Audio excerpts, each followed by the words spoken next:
So I'm Kenan Maurer from Olympia, Washington, and in 2020 I did 10 million in production for just under 250,000 in GCI, and I'm 21 years old, so I think that's a pretty big accomplishment. Listings, sales, and bigger commissions. Welcome to the Rookie Mega Agent Show. If you're looking to grow your business and increase your production, you're in the right place. I'm Spencer McDuffie, head of Rookie Mega Agents. Let's get to work. What's going on, everybody? Spencer McDuffie here. Thanks for tuning in to another episode of the Rookie Mega Agents podcast. If you're new to the channel, this is a channel where we educate and inspire rookie agents to become rookie mega agents by sharing tips, strategies, and different tactics that can be used to help you grow your business. So on this episode today, I've got Mr. Kenan Maurer. Did I say that right? Maurer, yeah. Maurer. On this show, I've got Kenan Maurer, and he is a 21-year-old real estate agent that is crushing it right now. So, Kenan, how you doing, brother? I'm doing good, man. How are you, Spencer? I'm doing all right, man. On my second call for the day. So it's New Year's New Year's Day, and we are working hard, brother. So hey, sure. give the audience a little bit more information about yourself. Yeah.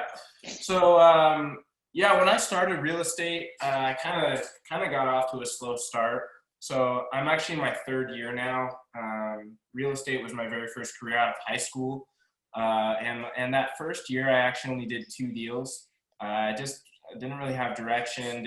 Didn't really know what I was doing. I was at a brokerage that was, you sit down, you get a phone, and they say, okay, go make money. Got it. I didn't really know what I was doing. And then my second year, I did a little bit better. I did 12 deals in my second year. It was okay. I kind of started to get an idea of what I was doing. And then this last year was just completely different than the years before. I doubled down on doing videos. I started doing some cold calling. I started to understand how to dive into my sphere, right? And it was night and day, man. Like my business just went nuts. So, right. So this is one of the things that I always love to talk about for the Rookie Mega Agents audience is the trajectory, right? Is the struggle from zero to hero. Everybody starts off, with no deals under their belt, and they're looking to get to 40, 50, 60, 100 deals as soon as possible. Some people like myself, we come out of the gate and we just crush it immediately. Some people have a little bit more ramp up. Some people never figure it out, right? And they can't afford to keep their license because they just can't, they can't figure this thing out. So let's start in year one, because this is a channel for new agents. So let's start in year one and tell me, how did you get the 1 or 2 deals that you said 2 deals, right? Mm-hmm. So how did you go about getting those 2 deals in year one? Okay, one of them was from my mom. Okay, hey, mom coming through. Yeah, mom helped me out. And then number 2 was from a cousin. Okay. So that was it. Got it. So how much volume was that your first year? That was about 600,000. Okay, not even $1 million. Yeah, not even $1 million. $300,000 houses. Okay, got it. So, so you obviously your mom and your cousin. Okay, so let's just go to year 2 then. You did have a jump from year 1 to year 2. What changed there, if anything, to get you from 2 deals a year to then 12 deals a year? So year 2, I started calling FSBOs and expireds. Okay. Mom wasn't buying again at that point. No. But I mean, the reason I only did 12 is because I didn't know what I was doing. I called a lot of people, man. My conversion rate was probably 1%. Wow. Okay. And so I was calling, I called thousands of people probably in my second year, and I did 12 deals. Wow. Okay. I'd pick up the phone and I'd be calling a FSBO, right? And I'd be like, hey, my name's Kenan Maurer, and I'm a real estate agent. And that's literally what it was like. And they'd be, they would throw one objection at me like, hey, we don't really want to work with an agent. I'd be like, okay, Done. yeah, I'm sorry I called, Right, right. Well, And hey, then, but the thing is, though, like, one, I love this because agents need to know that if you put in the work, even if you don't know what you're doing, or even honestly, if you kind of suck at it, you yeah, can still get some deals, right? right. If you Just by showing up, just by right. trying. Yeah, if you call every single day and you just you go for it, you're gonna get some deals. But if you actually know what to say and you practice, Right. you role play, you know how to actually handle objections, that's when you're really gonna start making some money. Okay, got it. So I want to pause before we go to year 3, because year 3 is where all the magic happens, right? Third year Sure. is the charm. I want to Yeah. pause on year 1 and year 2 and ask, what kept you from getting the knowledge and the training that you needed in those first 2 years that you didn't get? I just didn't have the right people. I wasn't surrounded by the right people. Okay. I started at a brokerage that was really, really small. I had a great mentor at that brokerage, but I just didn't really have the guidance that I needed. Okay. So I ended up changing brokerages, and I went somewhere that there's multiple top producers. I got into coaching, and Okay. then once I got into coaching, that was a huge change. I actually had somebody telling me like, here's exactly what you need to do. Here's what you say. Like, Right. here's how to show up at an appointment. All of that stuff, and I just started to gain skills. Right, right. Yeah, Yeah, dude. So I'm right there with you on that. So I started in coaching. I say this all the time on my channel. I started in coaching the first year, like I was already literally had my first coaching call before I was even fully onboarded with EXP. yeah, And I already kind of hit the ground running. And I think one yeah, of the main differences for me versus a lot of people is that, I went super hard onto YouTube and onto podcasts and trying to figure out what all these people had done before I ever got licensed. So when you got into coaching, what were some of the very first things, as like doing 2 deals a year, doing 12 deals a year, when you got into the coaching program? What were some of the very first things that your coaches had you implement into your business to take you to where we're going to get to soon in third year and crushing it? The very first thing that we did, he asked me, what are you currently doing right now to get business, and how can we double down on that? Okay. Because obviously, I had done 2 deals and then I did 12. And so he kind of asked what you just asked me, is like, okay, how did you do those first 2? How did you then grow to those 12? Right. And I just let him know, yeah, I'm calling FSBOs, I'm calling, all these off-market people. And we really worked on scripts Okay. for a while. And it was hardcore for like 3 months, Okay. like he made me record my phone calls and then send them to him. And he would just nitpick, Yeah. Here's where you screwed up. And here's what you should have said instead. Right. Things like that. Right. That was the first thing. And then we got a business plan in place. And so we went from how many calls do you need to make per day to be able to do the amount of transactions that you need. Right. And then from there, we got a marketing plan set up. And that's where I started understanding how to utilize social media, Right. postcards, all that kind of stuff. I got you. So that year 1 and then up to the year 2 was the balance all FSBOs and expireds? Like, was the increase all of that type of business? Yeah. Okay. So yeah, you definitely put in some work. Any sphere of influence in that first 2 years outside of mom and cousin? There was like 1 or 2 referrals that I got that were sphere. Got it. And it was mostly FSBOs. Okay, a lot of FSBOs. So let's talk about the FSBOs then, and then we're going to get into the kind of the newer school stuff that you're doing now.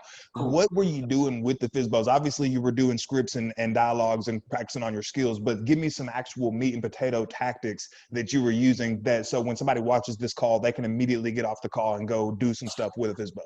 Yeah, so I did the thing that worked really well for me is I created a FSBO help kit. And so the first thing, when I would call a FSBO, I wasn't trying to set a listing appointment right away. I think that's a big mistake that I was making before. Mm-hmm. is my only goal was to go in for a listing appointment. Mm-hmm. I switched that, and I just wanted to go in for a preview appointment. Right, right. I would just call and say, hey, I saw this home for sale. I'm just curious, are you allowing agents to come by and preview it? Right. And most people are going to say, yeah, like if you want to stop by, yeah, for sure. Some of them are going to be like, you got a buyer. Just Right. be like, something that I started saying is, man, I work with a lot of buyers in the marketplace. I Right. don't know if your house is the right one for them. Right. I got to come by and see it first before I can, determine. Right. And so just get your foot in the door. I created this FSBO help kit, which gives them a bunch of tips, like the top 10 things that every FSBO needs to know. Right. Here's how to do a great open house. Here's some active marketing tactics that you can use. I showed them how to utilize Facebook and Instagram and video. And I even had some cold calling scripts in there for them. Just if you really want to have the job of real estate agent and sell your home yourself, here's what we do to actually do that. That is so awesome. I've not ever heard of that before, but that is awesome. I can only imagine when you do that, FSBO is going to be like, I'm supposed to be making calls. Right. That was the whole point, man. Like, it's like, yeah, you don't really want to do that, do you? That's what it takes, man. So yeah, I had that all in a nice little packet form, and I would bring that with me to all of my preview appointments, and just give it to them. I really wasn't like super pushy, super salesy on that first preview appointment. I would just say, hey, show me around your house, and I would talk to them a little bit, try to look at pictures on the wall, see like what kind of hobbies they do and stuff like that, and try to just try to be relatable with the person. And then, go ahead. Oh yeah, I was just gonna say, just get there, build up some rapport with them. Know that it's not really like, hey, we're about to attack this thing right now, but know that, hey, I'm just coming by, and then I'm gonna be doing follow up, right? Yeah, I was trying to just kind of have the mindset of like, we're friends, right? Right. Just walking around a friend's house. Right. So when you get there for the preview appointment, how does the conversation switch from, hey, I'm here to see your house, to, hey, I brought you this FSBO toolkit, let me talk to you about what's in here? And does that ever come across as bait and switch, in your opinion? No, I do it pretty casually, man. Like, we'll go through the FSBO preview, and I'll say, how's showings been? Are you getting a lot of agents coming through? Have you had any qualified buyers coming through? Anything like that? And most of the time, a FSBO is going to be like, no, there's not really been any buyers coming through. Yeah, I got a lot of agents that are just calling me all the time. Not a lot of agents have really stopped by and actually, previewed the house. You'd be surprised, man. Like, it's crazy how many people will call a FSBO, but they'll never take that second step and actually go visit. Right. The FSBO. Yeah. And so, that's when I'm just like, oh, well, I've actually got this packet here. There's some really helpful tools in here that you can use that will help bring more people to your home. It'll expose your home more if you want to use these tactics. Right. And then I also let them know, this is what I do to get homes sold. There's a couple more things than this, but I think these are the top things that you need to know. Right. And I'll just give that to them. That packet will have all of my information in it, and it will have it'll show like my reviews and like a link to my website and all that stuff. And then after the appointment, it's just follow up. So after that initial appointment, I'll usually call a few days later and try to get that listing appointment. Right. And so so when you were doing all this stuff, you were basically taking one FSBO every month. Yeah, about that. 12, I mean, you did 12 deals, you're working mostly FSBOs. And so I think something that I really want to point out for the audience, because I've seen this time and time again, I just made another video on this time and time again. I think where a lot of agents really are missing the boat is that they're not approaching this from the mindset that what the FSBO agent is already in, which is, hey, I want to go FSBO. I want to try it on my own. And if you're coming at me, you know, talking to me like that's not the right thing for me to do, I'm automatically going to be putting up guards against you. So when you're trying to become a rookie mega agent and you're talking to these FSBOs and basically you're telling them that they're wrong, like that's the fastest way that you could not, you know, That turns them off, man, immediately. Yeah, it turns them off immediately. No one wants to be told that they're wrong. No one wants to be told why that their idea doesn't make the most sense. They want to be, you know, acknowledged, supported. They want to be educated. And I think that the people that are doing the very best, especially with FSBOs and with preview appointments, they're using, you know, essentially content marketing, which is essentially what you're doing here, where you're providing a lot of value, providing a lot of information, almost giving them so much value that there's a real chance that they could sell their home on their own after you've given them this stuff. Right. Right.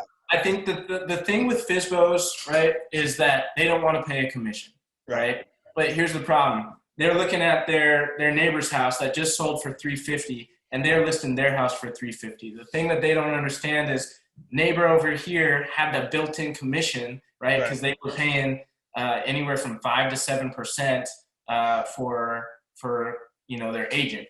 And so that's a conversation that I often have with a FSBO too, at least like when I go in for a listing appointment, I'll tell them, you know, like, hey, I respect that you wanted to sell this on your own and save on the commission.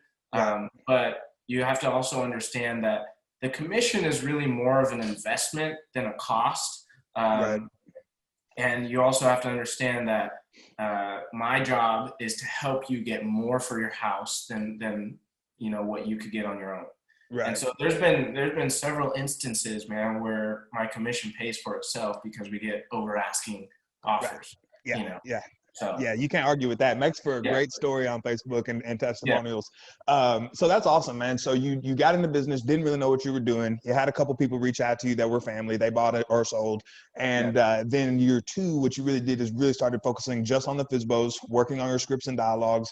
And you were previewing, mostly doing preview appointments, following up for listing appointments. And that was the system that you had put into place that was actually working for you.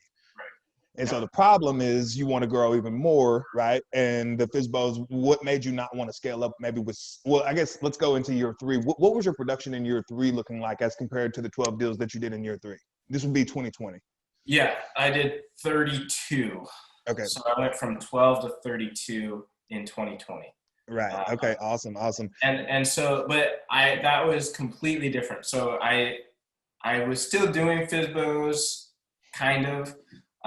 But honestly, like I got way more into doing video, and dude, I enjoy doing video. And so it's fun for me. It doesn't feel like work. Whereas like, you know, cold calling FSBOs, I'll be honest, sometimes it just like, it's kind of a drag sometimes, you know, especially, you know, on days where it's just like, man, everybody's saying no, or everybody's upset. There's days like that. And it's, I mean, if you push through that, you can do like, I mean, that takes people to incredible levels in their business. But my thing is video. I found that I'm good on video, and I enjoy like creating videos. And that's really, you know, I doubled down on that in 2020, and it almost tripled my business. Wow. Okay. So let's talk about that. So doing video, what kind of videos are you making for your audience? And, you know, just give us all the nuts and bolts, you know, what's working for you. So there's a few different videos that I'm doing for people. The biggest thing, the thing that actually made me grow was community videos. Okay. So I started going out to the local restaurants and bars and things like that and interviewing the owners. And I actually was building relationships with these people in the community. And so my name, you know, got out there, and I started building this brand.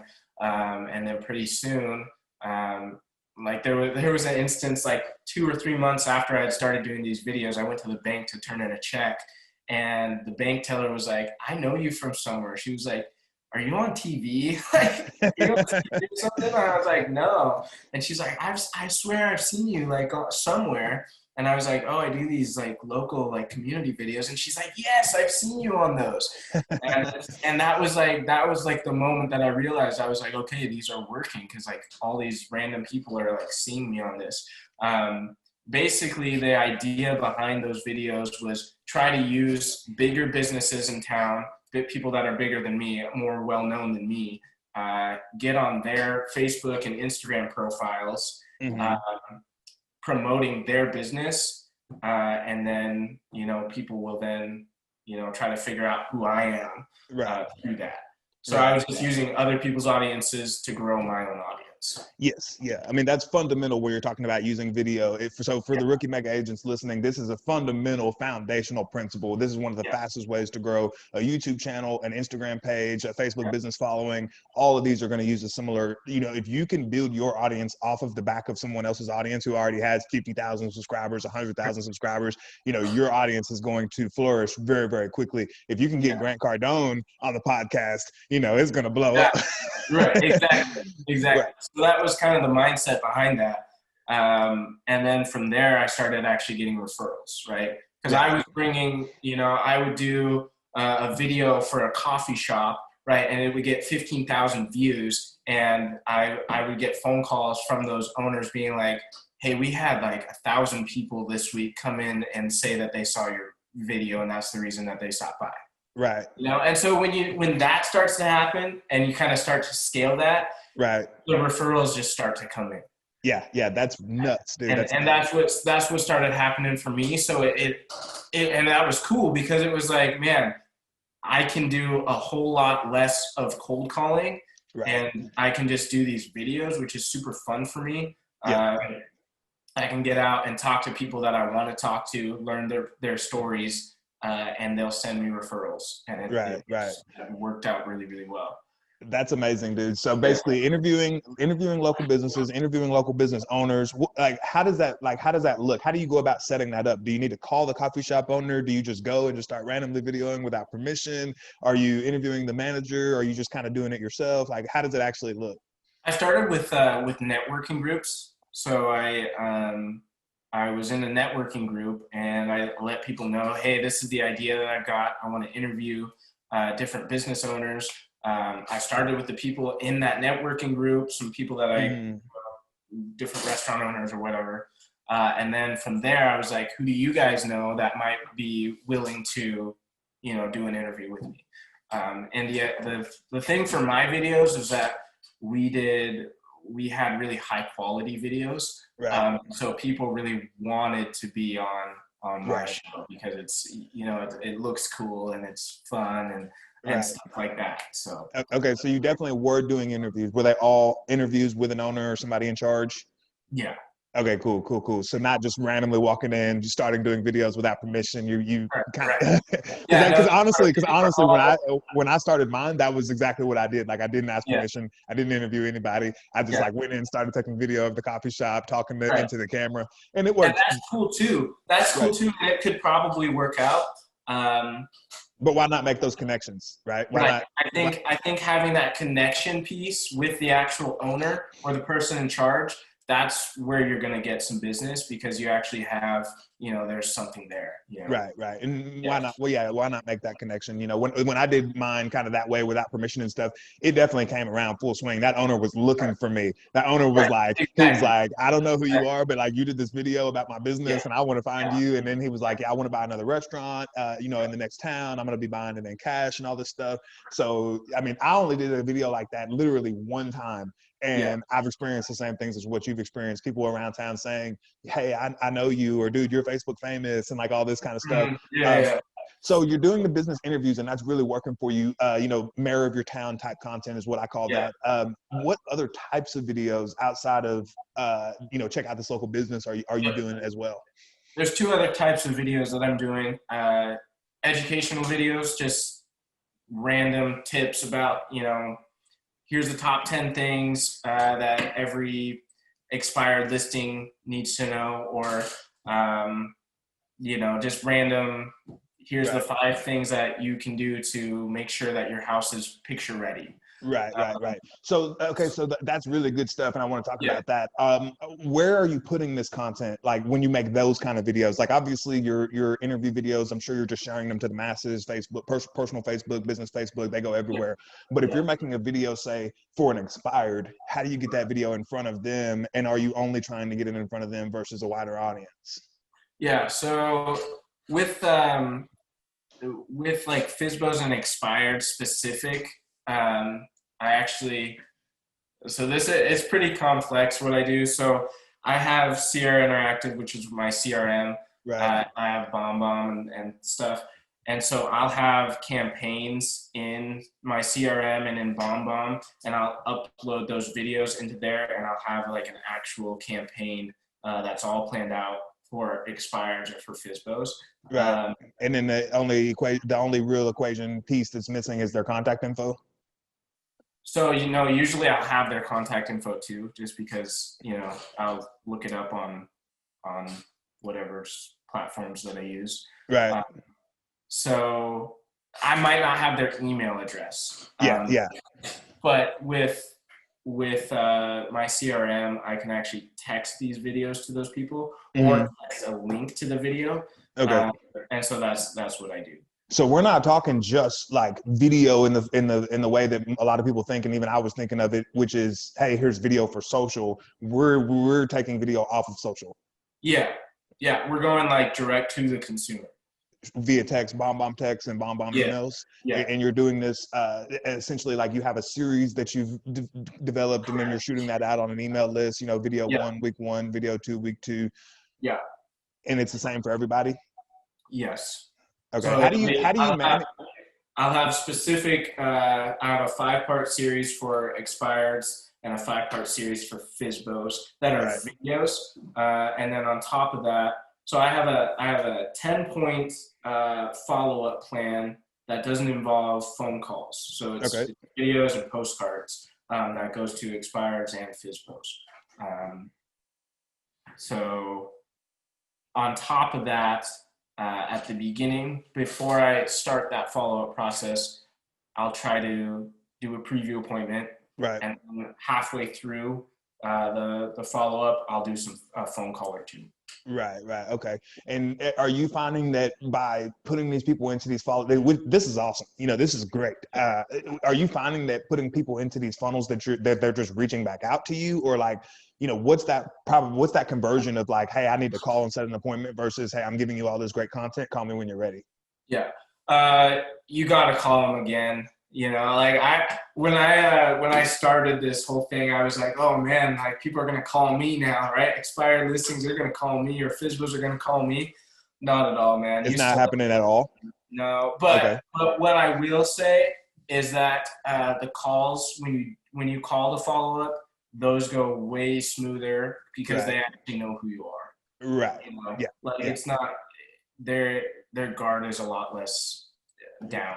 And that's something that I've run into myself, is that when I'm calling for sell by owners and expireds, and I follow up with them, and any type of lead, honestly, and I will have a great conversation with them. I'll put them in the database. I will shoot them a text to follow up with them, shoot them a copy of my Facebook so they can go check it out. I hit them 3 days later. Who is this? Yeah, I'm like, dude, we just talked. Right. So yeah, like, when they're seeing my face, when I'm texting them a video of me,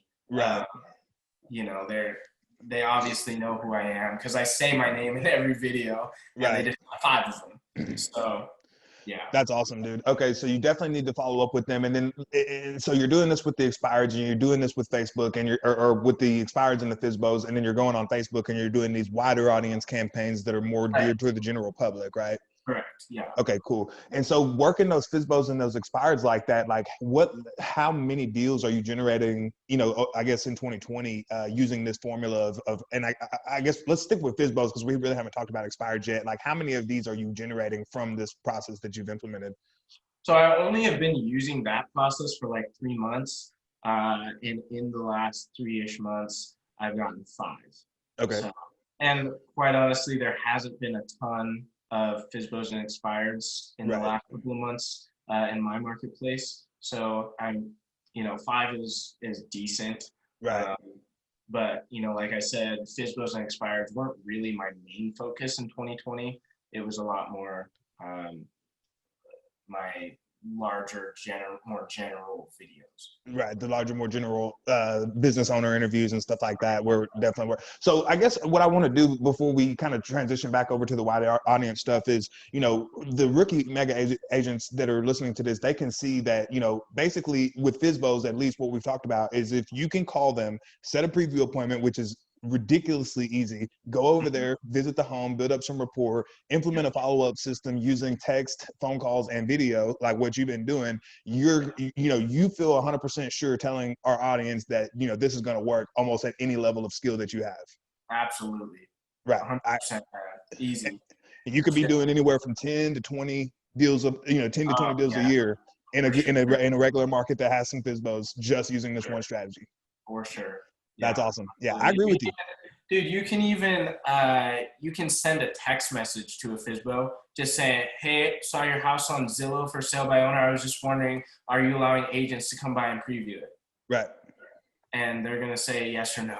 Right, so, right. Yeah, you know, I've literally taken appointments like that. And I did it with an agent that I was training just to show him, like, I'm like, hey, you know, I'm just doing this just to show you how easy it is. And I ended up taking that listing, selling that listing, like the whole nine. It literally didn't even talk to them on the phone before I went and did the preview appointment.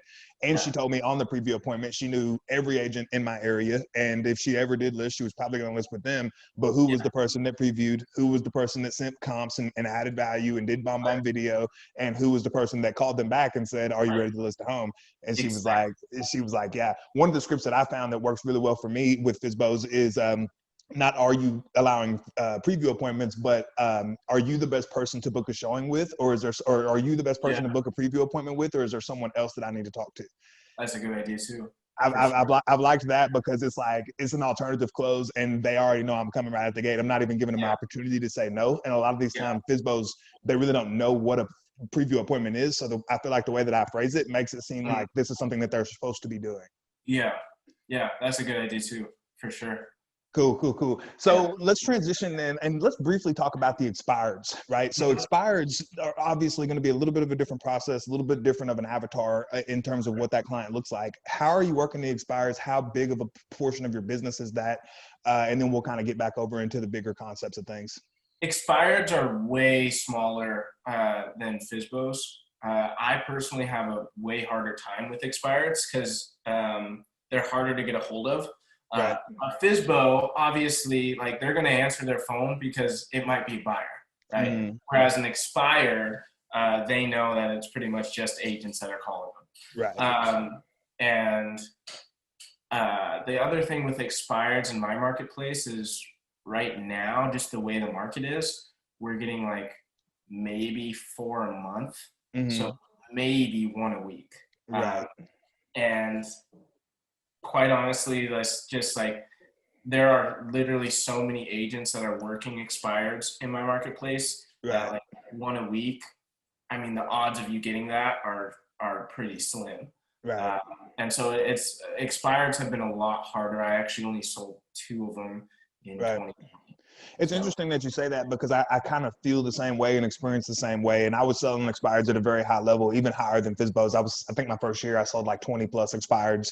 And then over time, even though I was doing the same activity, like it just got harder and harder and harder and harder to get a hold of these people.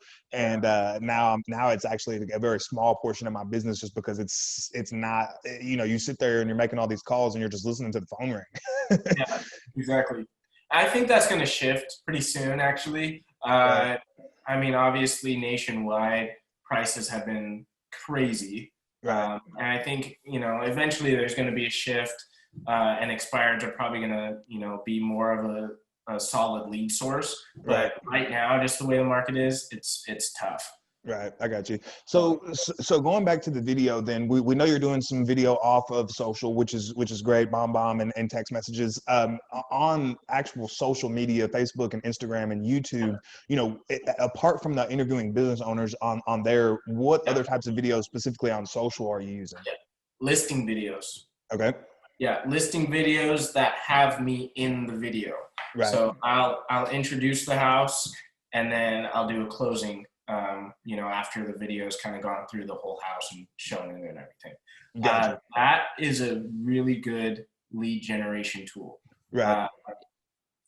Like, not only is it a good lead generation tool, but when you're at a listing appointment and you can take out this like killer video of somebody else's house that you did, Right. and then do like a case study, like, hey, here's how many buyers reached out to me because of this video. I mean, you're probably going to get that listing, you know, Yeah. you show that to the seller.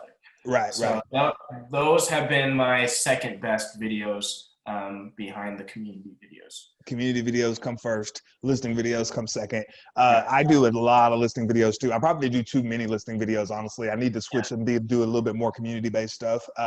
But the listing videos are extremely powerful. We walk into the listing appointment, people are impressed. You know, you make all these big, like especially with FSBOs, you know, you make all these big promises about what you're gonna do, and then you send them a link to the video, and they're like, wow, like I definitely knew you were the right guy for the job.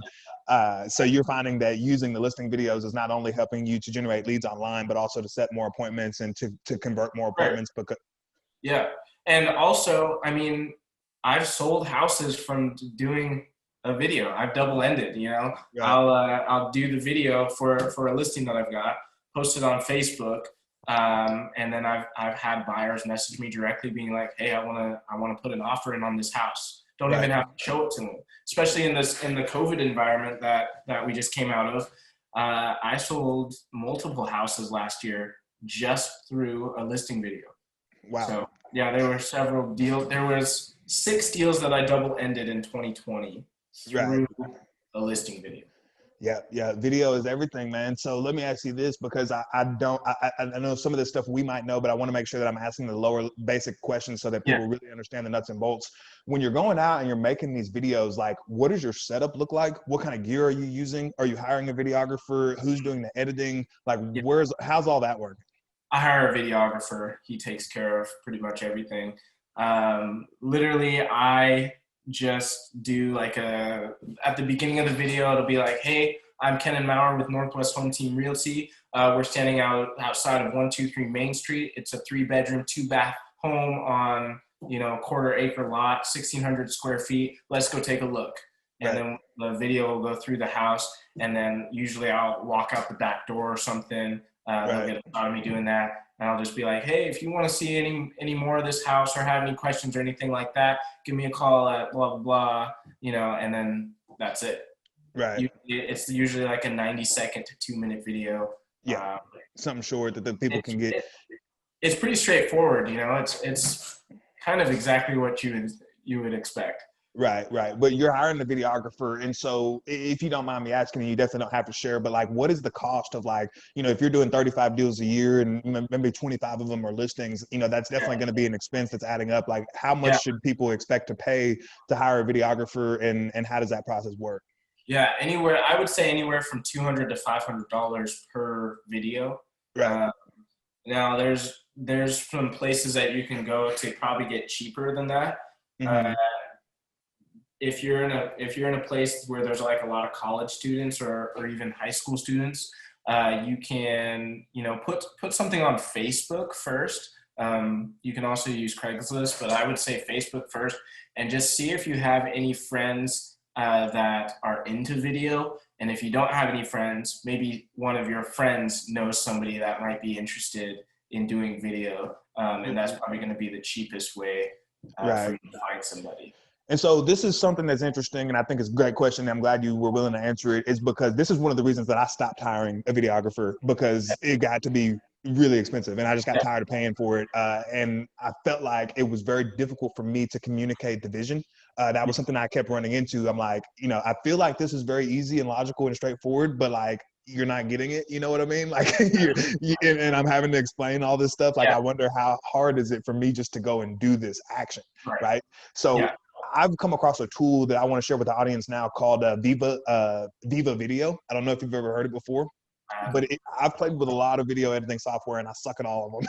But Yeah. this is the one that I found where you can literally take the images from your camera roll into your phone, import them into the app, you know, situate them and put them into the order that you want them to be in, do transitions, add text, do all this stuff, almost as easy as like making a Facebook story. Like it's that easy. Oh, wow. So it's like, wow, I put together now some, like, after working with the videographer, kind of seeing how they do things, like what kind of shots are they taking, like, because they definitely have more skills than me. So I'm modeling them to some extent, but the editing and the communication, it got to be where I just got kind of sick of it, honestly. And so if there's anybody who wants to get into video and you're a rookie agent, you know, because I love my audience so much, I'm giving away all my good secrets. You know, all my local agents in my community are going to go steal this idea and use it against me, but that's okay. Check out the Viva Video app because it's like $4.99 a year, you know, to get a subscription, unlimited videos. You can edit in 4K. They've got tons of, it's just really awesome. And it's demo proof. Like if I can figure it out, then you can definitely figure it out. And what that's allowed me to do even more is now that I've gotten kind of familiar with Viva Video and learned some of like the super basics, like I'm starting to be able to understand a little bit more complex software. Gotcha. So is that something that you've ever got into or want to get into, or have you dealt with any struggles around? Honestly, man, I tried to do my own videos at first and edit them myself, and it was just like, number one, I suck at filming videos. Like, I don't know, I can't figure out lighting and framing and things like that. Right. And then number two, I suck at editing videos. Like, okay. And so you put sucking at filming and sucking at editing together, it's just, you suck. So I was just like, man, the quality of the video and the amount of time that went into it, it was just like, it's so much better for me to just hire somebody to take care of this for me. Right. And just invest that money and consider it a marketing spend, because you're spending what, at least $1,000 a month on video just by itself. Yeah, probably more than that. Yeah.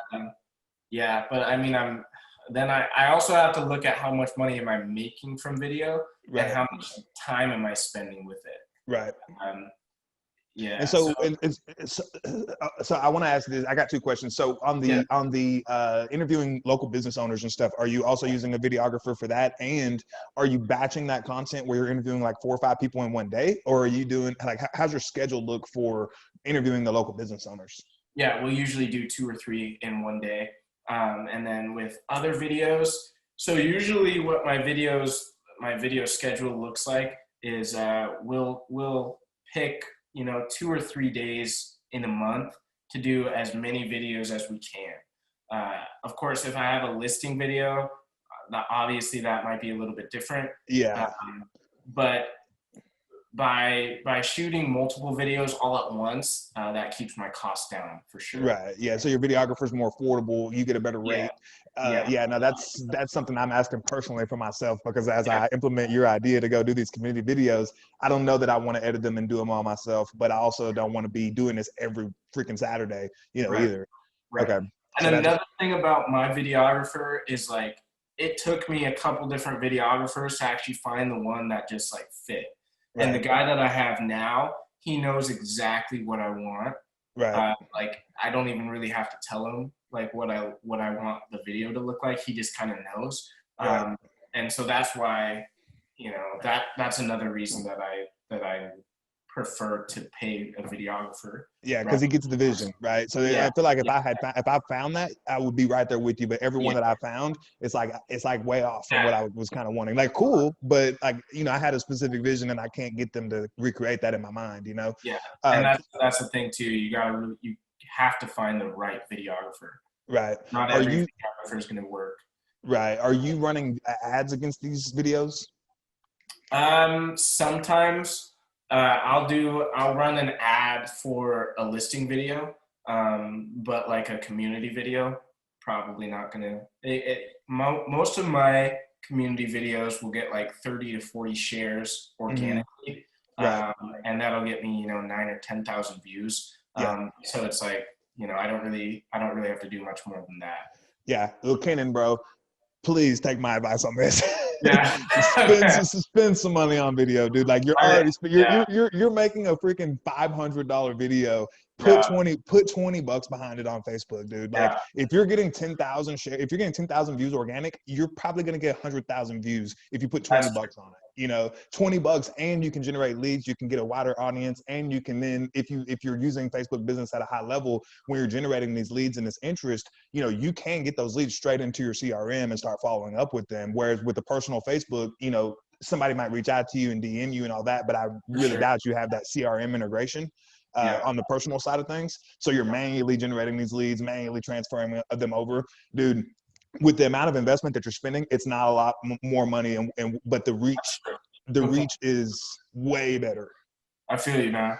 So I would challenge you, man. If you have a Facebook business page, like, because you're already investing so much, like, spend the extra 20 bucks and boost it, or get you an ad guy who can run that. Are you running any ads? Or you're doing listing video ads, right? Yeah, those are really the only ads that I'm running right now. So what are you seeing there in terms of like reach and engagement on those kind of videos? Not as much, not really what I would like. Okay. I mean, my community videos are obviously, like, they're not real estate related, so you have a significantly larger audience. Right. Whereas a listing video is like, it's pretty niche. Right. Yeah, so you're only getting those people who really kind of care about a house, right? Right, exactly. But what I will say about that is that the people that see those videos are actually in the market to buy a house. Right. So I do get a lot of leads from my listing videos. Yeah, that's the good thing. So I kind of think of them in two different things. Is like your listing videos are really your lead generation. You know, you want to market those and get every penny out of that listing that you can. Whereas like your community spotlight videos, those are probably going to be more like a branding, like a reach and branding kind of a campaign. I would definitely advise you to do both of them, because the reach you're seeing organic is going to be multiplied when you put some ad spend behind it. And when you're doing your Facebook ads on the listing videos, are you creating those ads yourself, or are you hiring those out to like a marketing company? So I do the ads myself. But you are getting a good amount of leads off of them and everything? They're working? Yeah, for sure. Good. Okay, cool. Well, man, that is awesome stuff, dude. Like, we covered a lot. I almost wish we would have got into the video a little bit earlier. You know, we talked a lot about FSBOs and expireds and that kind of stuff. Yeah. I think that's great content too, but I love social media and I love video. And I think what you're saying in the last podcast that I just released with Jonathan Knight, everybody who's crushing it in real estate is telling the same story. And I'm curious if the rookie mega agents in my audience are hearing that, if they're noticing that, you know, yes, when you're brand new, a lot of people are starting off with FSBOs and expireds. And then what they see is that, okay, this is cool, but it's like a lot of work and it's kind of a pain in the ass. And then it's, you know, how many calls can I make? When am I capped out before I can't make any more calls? I can either hire someone to make calls, or we can do something different. And then, you know, about year 3, people start investing heavily into social media, into video, and their business is 10x. This seems to be a recurring theme in like everybody that I'm talking to right now. And on top of that, like, it gets more fun, you know, like once you get into that social media game, and it's just, man, it's way more fun than making cold calls all day. Yeah, for sure. So that's awesome, man. Yeah, I'm pumped, dude. Like, I'm really going to go implement doing more community videos. Like, I started it for a minute and then I just kind of fell off, and I still do my listing videos, but I'm going to take a page out of you guys' book, because the same reason I'm telling the audience, I'm noticing this too. Like, everybody who's killing it is making videos for business owners. You know, a lot of people are telling me that right now. So, okay, cool. So we're definitely went a little bit longer, but I think it's good because I think we're putting out some decent content right now. For the first year agent, for the second year agent, you know, what are the things that you feel like that are holding agents back from being able to get going in this business, to find success? You know, what do you think people need to start doing now or start doing earlier that will help them to find success? Find somebody that has been there, right? Find somebody that has had success in real estate and try to get mentored by them. Right. And that's what I didn't have really for a year and a half, 2 years. I was trying to figure everything out on my own, and it just didn't work. And then once I finally found the right person for me, things just clicked. And was that a mentor at your brokerage, or was that like a mentor that you went from, like a coaching company? It was actually 2. So it was somebody from my broker. It was a couple people from my brokerage and my coach. Okay, got it. So what kind of a coach, like, what's your coaching setup look like? Are you with like Tom Ferry, Mike Ferry? Do you have kind of one of those? Tom Ferry. Okay, cool. So I'm with Tom Ferry coaching too. Are you in the elite program or the core? Yeah, elite. Okay, cool. And So that's I just, another thing too, having weekly conversations with somebody who's going to hold you accountable and, beat you up a little bit right. in the nicest sense. It's going to change your business for sure. Yeah. I attribute my success right out of the gate to listening to so many podcasts. And the one theme that I realized at that point was that people who were top producers had coaches. So I was like, hey, I'm brand new. Like I heard at least 100 people who were top producers say I got a coach when I was brand new and I sold 50, 60, 100 homes my first year. I'm like, if there's one thing I'm doing, it's hiring a coach. And so I got hooked up with Tom Ferry. For sure, you definitely don't have to hire a coach. I think Right. you can learn so much information from YouTube and from podcasts. Right. I think that Tom Ferry has like phenomenal training for free. Right. But I think there's something different when, like, it's just different almost when somebody's speaking directly to you, when they're saying, hey, Sure. Kenan, this is why you didn't get the listing. Like, Exactly. dude, you missed it. Like, even if you're listening to all the content in the world, that content can't slap you in the face and say, dude, like, what are you doing? This is the glaringly obvious thing. And when Yeah. you are a new agent and you don't know what you don't know, how are you, when are you going to figure that out? When are you going to discover that, oh, I'm supposed to be pre-qualifying my listing appointments. That's why I'm not getting any of them. How many YouTube videos do I got to go watch before I randomly come across that piece of information and it clicks and actually makes sense to me? Yeah. So good point. Awesome, man. Well, I definitely think that this has been a fantastic show. And I guess before we let you go, what is the best way for people to get in contact with you? Go check out what you're doing on Facebook, follow you on social, give us a way to get a hold of you. Follow me on Instagram at Kenan Sells Homes. That's same tag across all my social medias. That's probably going to be the best way to find me. Awesome, man. Awesome. Well, we'll make sure to put a link to that in the description below. And, because it is New Year's Day, man, I have to ask, what are your New Year's goals? Oh, man, this year I'm trying to serve 60 families. Okay. And I'm going for 30 million in volume. Got you. 30 million in volume as compared to, would you say 14? So this year I did 10. 10. Okay, so we're gonna 3x. And what is the thing right now that you feel like is gonna get you there that you just know is gonna work? Hiring an assistant. Oh wow. Okay. That's the one. That's it right there. Have you done it? I haven't done it yet. Okay. I'm in the process of just starting the hiring process right now. But that's gonna free up a bunch of time for me so that I can generate more leads. Right. In my business. Right. And do you have a transaction coordinator? I do. Yeah. Okay, so you got that. Just looking for the full-time assistant to kind of help out with what kind of tasks do you have in mind for them if you already have the TC work? Really, the only thing that I want to be doing is either finding an appointment or being on an appointment. Right. Anything that's not that is going to be delegated to my assistant.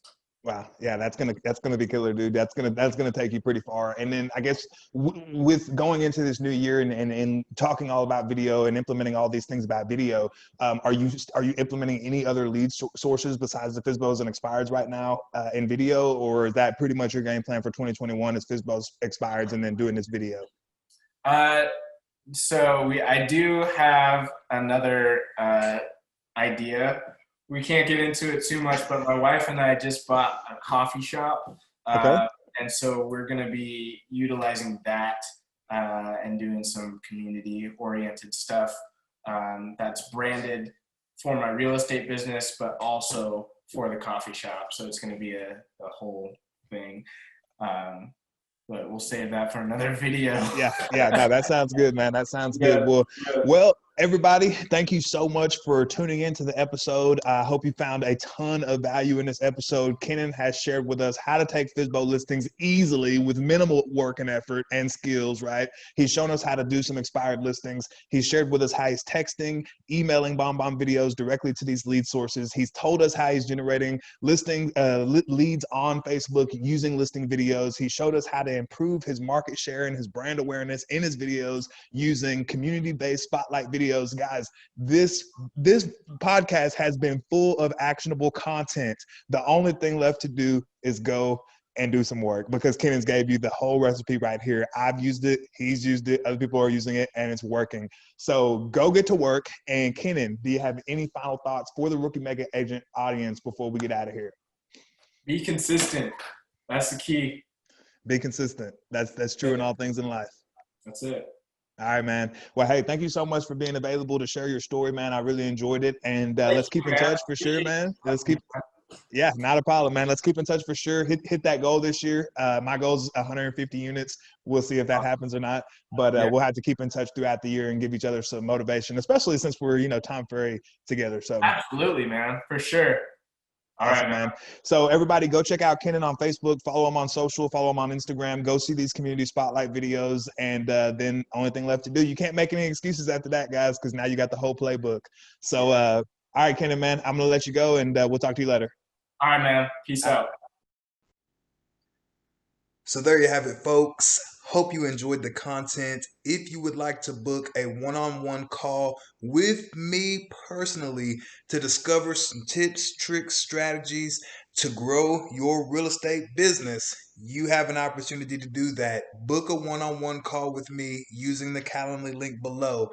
And don't forget, comment, like, and subscribe. And I'll holler at you guys later.